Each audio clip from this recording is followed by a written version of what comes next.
참아를 할렐루야. 12월도 벌써 두 번째 주일을 맞습니다. 모두 잘 지내고들 계시죠?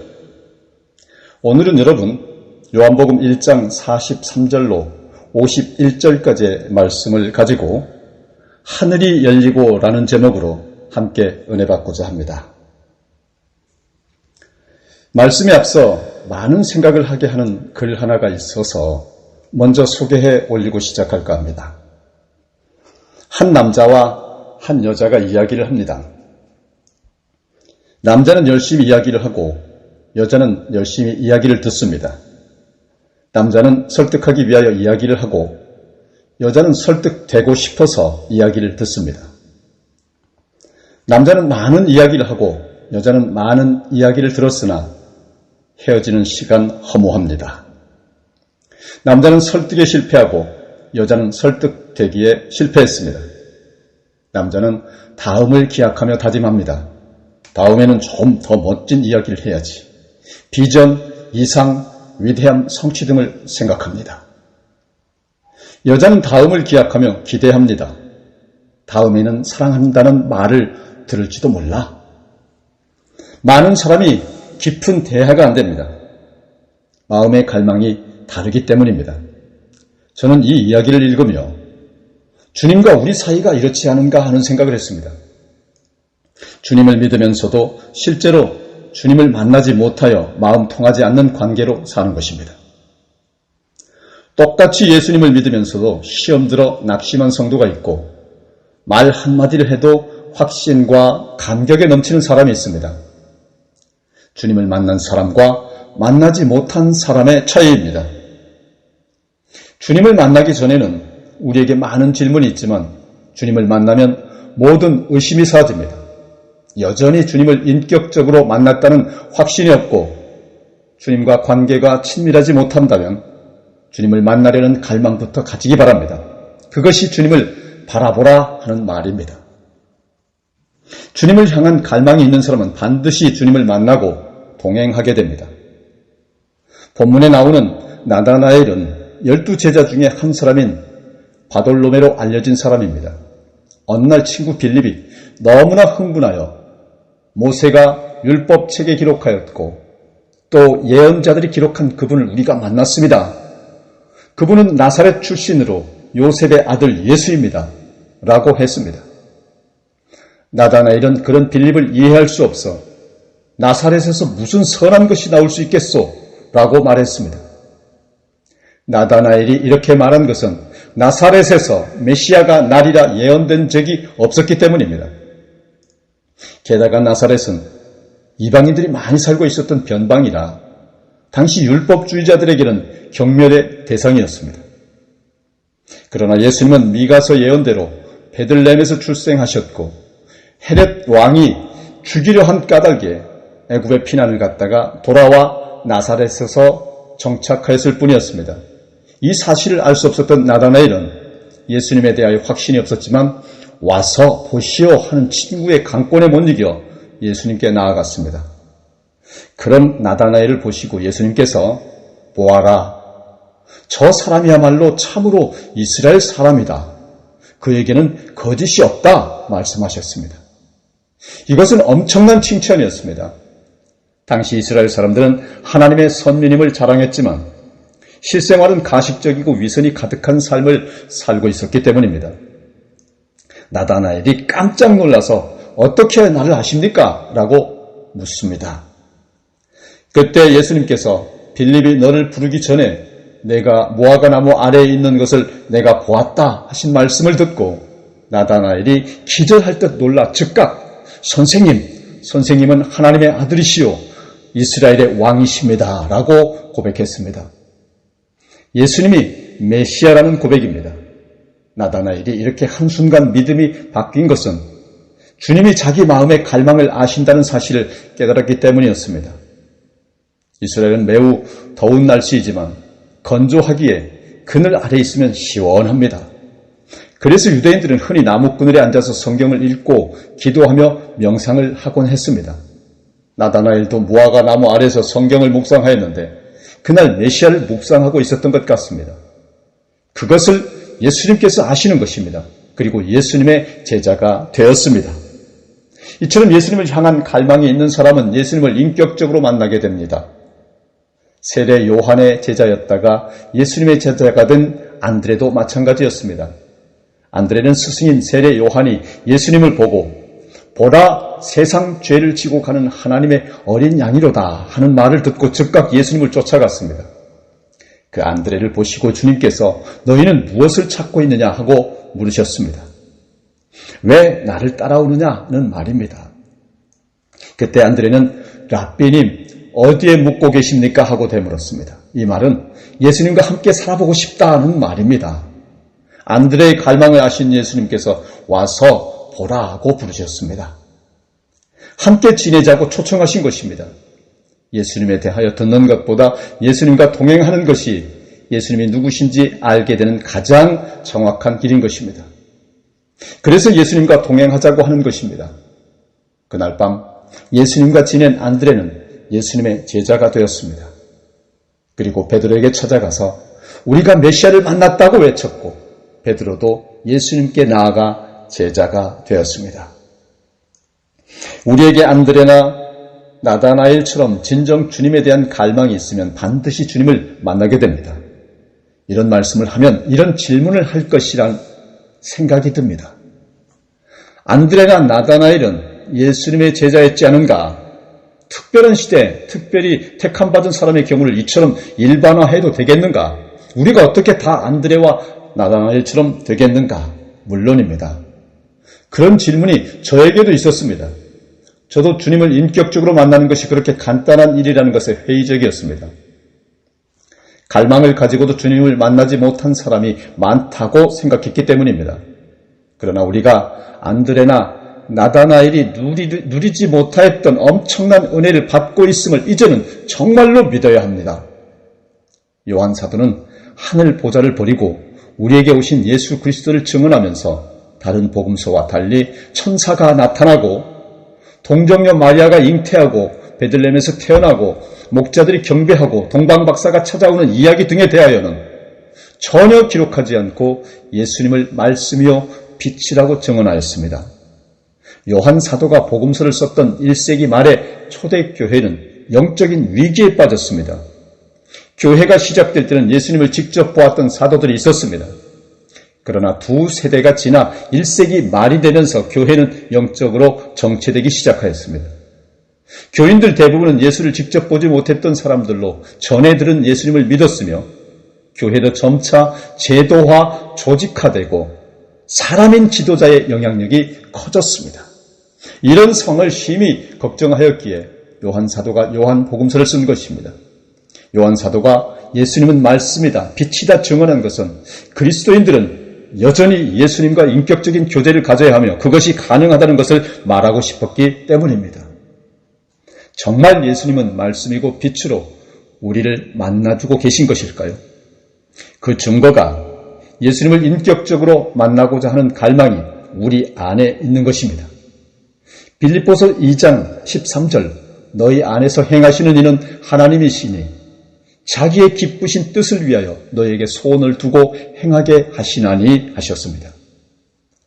큰 수술을 앞둔 성도 한 분이 말씀하셨습니다. 하나님을 만나기를 간절히 원하는데 잘 안 됩니다. 그분께 대답해 드렸습니다. 하나님을 간절히 만나기 원하는 마음이 성도님 안에 하나님이 강하게 역사하고 계신 증거입니다. 꼭 술 마시고 한밤중에 전화하는 남자 성도가 있습니다. 그때마다 술주정을 끝까지 받아들였습니다. 왜냐하면 술 마셨을 때라도 목사 생각이 났다면 그 사람 안에 성령께서 역사하시는 것이라고 생각되었기 때문이었습니다. 하나님을 간절히 만나기 원하는데도 만나주시지 않는다고 답답한 분이 계십니다. 여러분 안에 주님을 향한 갈망 그 자체가 주님의 역사임을 믿어야 합니다. 그리고 그 갈망을 따라 살아야 합니다.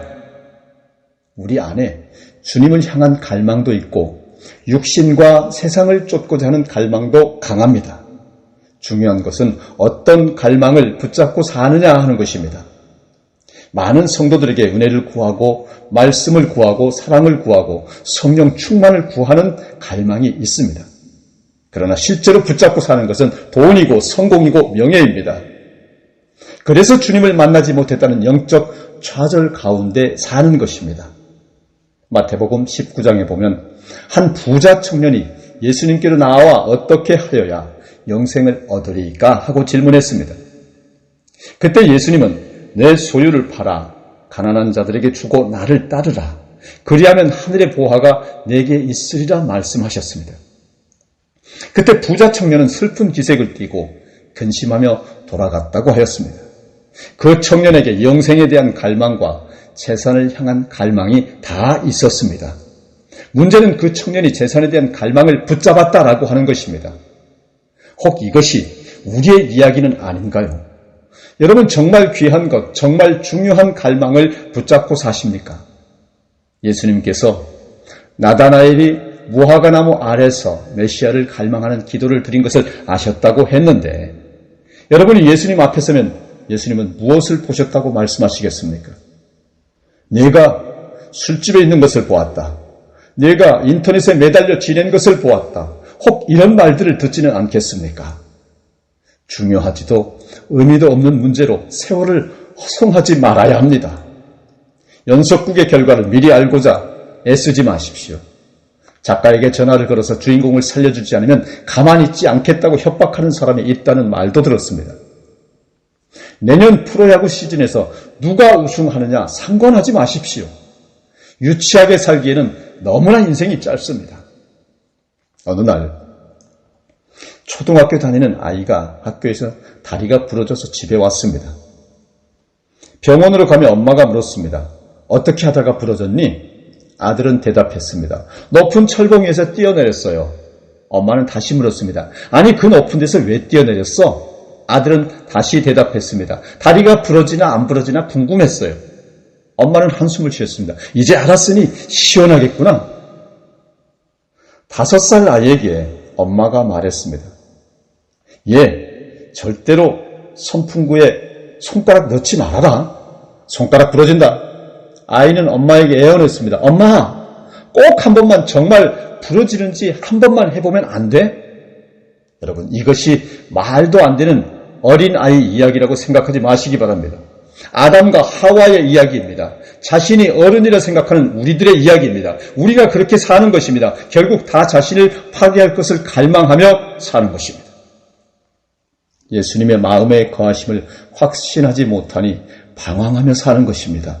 나는 죽고 예수로 산다 고백하지 못하니 답이 없는 싸움을 싸우는 것입니다. 이제는 예수님은 정말 내 안에 계신가? 나는 죽고 예수님으로 사는 것이 어떻게 사는 것인가? 어떻게 예수님과 친밀히 동행하며 살 수 있을까? 질문하며 살아야 합니다. 그러면 반드시 주님이 여러분을 만나 주실 것입니다. 하나님께서 나다나엘 이야기를 왜 성경에 기록하셨을까요? 성경을 읽는 우리의 이야기이기 때문에 기록하셨고 읽게 하신 것이 아니겠습니까? 우리는 안드레나 나다나엘보다 더 놀라운 은혜의 주인공들입니다.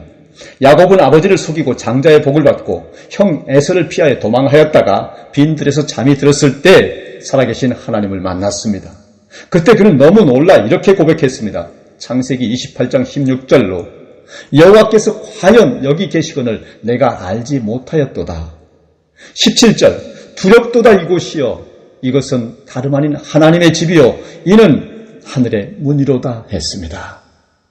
야곱의 이 체험이 지금 우리의 체험이 아닙니까?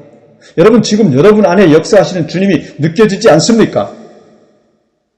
교회에 올 때까지만 해도 주님이 함께 하시는 것, 나와 동행하신다는 것이 막연하였는데 설교를 들으면서 주님이 나와 함께 하시는구나, 지금 내 안에서 역사하시는구나 믿어지지 않습니까? 정작 말씀으로 주님은 지금 우리 안에 역사하시고 있는 것입니다. 그것이 작다고 무시하면 안 됩니다. 작으냐 크냐의 문제가 아니라 그런 갈망이 있는 것이 중요한 것입니다. 아이를 임신했을 때 그 아이는 얼마나 작은가요? 그러나 아이를 임신했다는 사실만으로 온 집안이 기쁨으로 충만해지지 않습니까? 말씀을 정리하겠습니다. 새끼라도 호랑이는 호랑이고 아직 열매가 작더라도 사과는 사과인 것입니다. 여러분 안에 있는 주를 향한 갈망을 붙잡고 살아야만 합니다. 주님, 저는 주님만 따라 살고 싶습니다. 주님을 더 알고 싶습니다. 주님과 온전히 동행하고 싶습니다. 그러면 주님을 만나는 정도가 아니라 삶 전체가 달라지게 됩니다. 나다나에게 예수님은 그가 구한 것 이상의 은혜를 누리게 될 것을 약속하셨습니다. 본문 50절과 51절에 내가 무화과 나무 아래 있을 때에 내가 너를 보았다고 해서 믿느냐? 이것보다 더 큰 일을 내가 볼 것이다. 내가 진정으로 너희에게 말한다. 너희는 하늘이 열리고 하나님의 천사들이 인자 위에 오르락 내리락 하는 것을 보게 될 것이다 라고 하였습니다. 예수님께서는 시몬에게도 너는 요한의 아들 시몬이로구나. 앞으로는 너를 게바라고 부르겠다 하셨습니다. 게바는 베드로 곧 바위라는 뜻입니다. 특별히 무엇 하겠다라는 글 앞에 붙인 앞으로는 이라는 이 말의 뜻이 중요합니다. 지금은 초라한 어부요 누구도 알아주지 않는 보잘것없는 사람이지만 앞으로는 게바 곧 베드로라는 놀라운 사도가 될 것이다 라는 말씀입니다. 주님은 우리의 현재를 보시지만 동시에 예수 그리스도 안에서 누리게 될 우리들의 복된 미래를 내다보십니다. 그러므로 현재 우리 모습이 어떻든 낙심하지 않고 오직 주님을 향한 갈망으로 더욱 열심히 살아가야 하는 것입니다. 그래야 하늘 문이 열리게 되는 것입니다. 다 같이 기도하시겠습니다. 거룩하시고 은혜가 충만하신 만군의 여호와 하나님 아버지, 벌써 이번 한 주가 12월의 두 번째 주일입니다. 한 해의 끝이 얼마 남지 않은 오늘 예배에서 비록 흠 많고 미흡하나 우리 모두를 복된 미래로 인도하시고자 하는 하나님 아버지의 무한한 사랑과 은혜를 배우고 감사드립니다. 도무지 그칠 기미가 보이지 않는 코로나 재앙과 정치 불안과 경제 혼란으로 어렵고 힘든 시기, 하나님 은혜와 사랑 안에 잘 이길 수 있도록 교회가 빛과 소금이 되고 성도가 사랑으로 하나 되어 말세지 말 어둠의 세력들을 능히 무찔러 이기는 영적 전사들이 다 되게 하여 주시기를 우리를 죄에서 구원하신 예수 그리스도의 이름으로 간절히 기도드립니다. 아멘.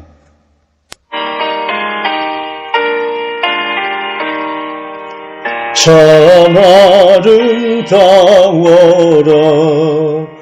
주님의 세계는 저 솔로몬의 옷보다 더 고운 백합화 주 찬송하는 듯 저 낡은 새소리 내 아버지의 지으신 그 솜씨 깊도다.